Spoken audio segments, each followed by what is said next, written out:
تعداد کے اعتبار سے گفتگو کرتے ہیں کہ اللہ رب العزت نے ہمیں کتنی طلاق دینے کا اختیار دیا ہے۔ آج ہمارے یہاں جہالت کی وجہ سے اتنی کثرت کے ساتھ طلاقیں ہو رہی ہیں جس کا شمار نہیں کیا جا سکتا ہے، اور ہمارے یہاں اب معاملے کو سمجھا بھی نہیں جاتا ہے۔ ایک مسلک والا کچھ کہتا ہے، دوسرا مسلک والا کچھ کہتا ہے۔ میں یہ سمجھتا ہوں کہ اگر ہمارے نوجوانوں کو صرف سنت طلاق کا ہی سمجھا دیا جائے کہ سنت طلاق کس طریقے سے دی جاتی ہے، اگر آپ کو حاجت ہی پیش آ گئی ہے کہ آپ نے طلاق دینی ہے تو پھر آپ دین کا طریقہ اختیار کیجئے کہ قرآن میں کس طریقے سے بیان کیا گیا، نبی کریم صلی اللہ علیہ وسلم نے کس طریقے سے بیان کیا گیا، ان طریقے کو اپنا لیں تو عافیت ہو سکتی ہے۔ ورنہ ہوتا یہ ہے کہ ہمارے یہاں 3 طلاقیں دے کے بیٹھ جاتے ہیں اور اس کے بعد پھر رو رہے ہوتے ہیں، رجوع کے لیے جا رہے ہوتے ہیں۔ جن کے نزدیک 3 طلاقیں 3 بن جاتی ہیں پھر وہ کہہ رہے ہوتے ہیں جناب حلالہ کروا لو، وہ ایک اور حرام دروازہ کھول دیتے ہیں۔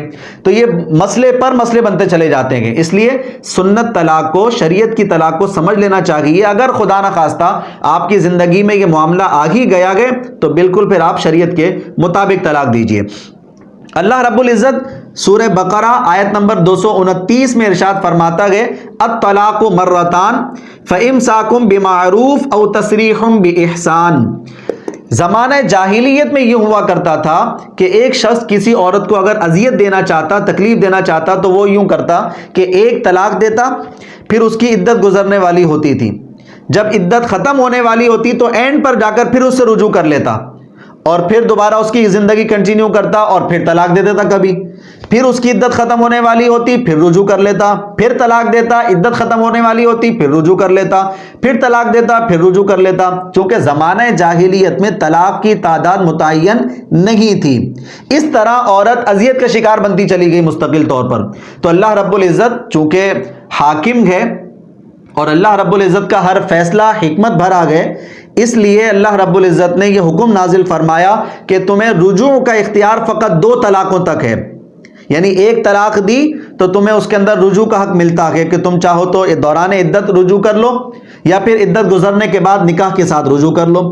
اسی طرح اگر دوسری طلاق دی ہے تو پھر وہاں پر بھی تمہیں دوران عدت اختیار رجوع کا، اور دوران عدت کے بعد پھر تمہیں رجوع کا اختیار ہے۔ 2 طلاقوں تک ہمیں اختیار دیا گیا ہے کہ ہم رجوع کر سکتے ہیں۔ تیسری طلاق کے بعد پھر رجوع کا حق نہیں رہتا ہے۔ یعنی اس عورت کو جو تکلیف تھی، اذیت تھی، اسلام نے آ کر اس عورت کی اذیت کو، تکلیف کو دور فرما دیا، اسے عافیت دے دی ہے۔ ورنہ ایک مرتبہ جس سے نکاح ہو گیا اب وہ اس کی ہڈیاں توڑے، مارے، زخمی کرے، کچل دے، کچھ کرے، لیکن وہ فوراً اس سے رجوع کر لے گا، پھر رجوع کر لے گا، پھر رجوع کر لے گا۔ اس طرح مستقل عورت اذیت میں رہتی تھی، لیکن ہمارا دین آیا تو اس نے آ کر اس اذیت کو عورت سے دور کر دیا ہے۔ اللہ رب العزت نے فرمایا بس طلاقیں 2 مرتبہ تک ہیں جس میں تمہیں رجوع ملے گا۔ اب یہاں پر لفظ آیا ہے مرتان۔ مرہ یہ الگ الگ طلاقوں کو کہا جاتا ہے، یعنی مرہ کا لفظ کسی پر بھی آتا ہے تو مطلب جب الگ الگ 2 کام کیے جاتے ہیں اس کو مرہ کہتے ہیں۔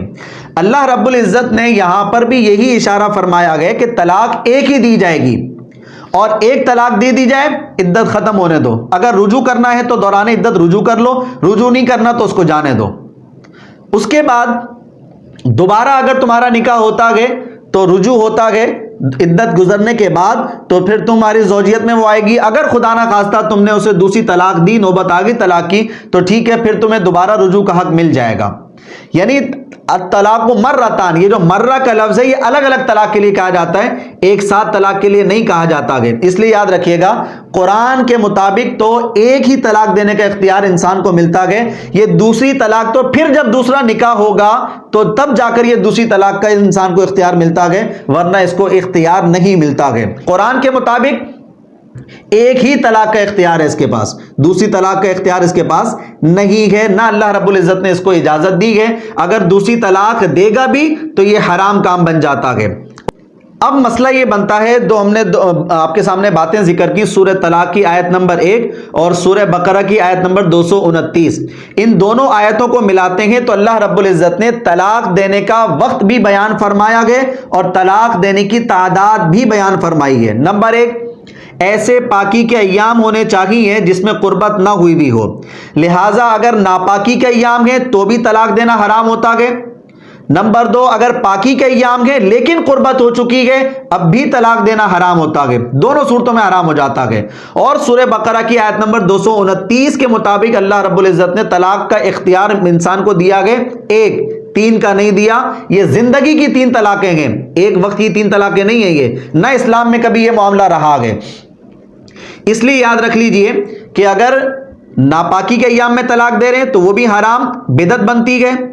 نمبر 2، پاکی کے ایام میں طلاق دے رہے ہیں لیکن قربت ہو چکی ہے، یہ بھی حرام اور بدعت بنتی ہے۔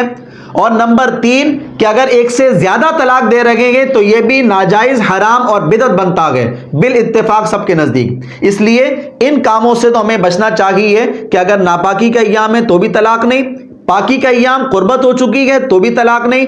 اگر طلاق دینے کا موقع آیا ہی ہے پاکی کے ایام میں اور آپ طلاق دینا چاہتے ہیں تو صرف ایک طلاق دیں گے، ایک سے زیادہ طلاق کی اجازت آپ کو بالکل نہیں ملتی ہے۔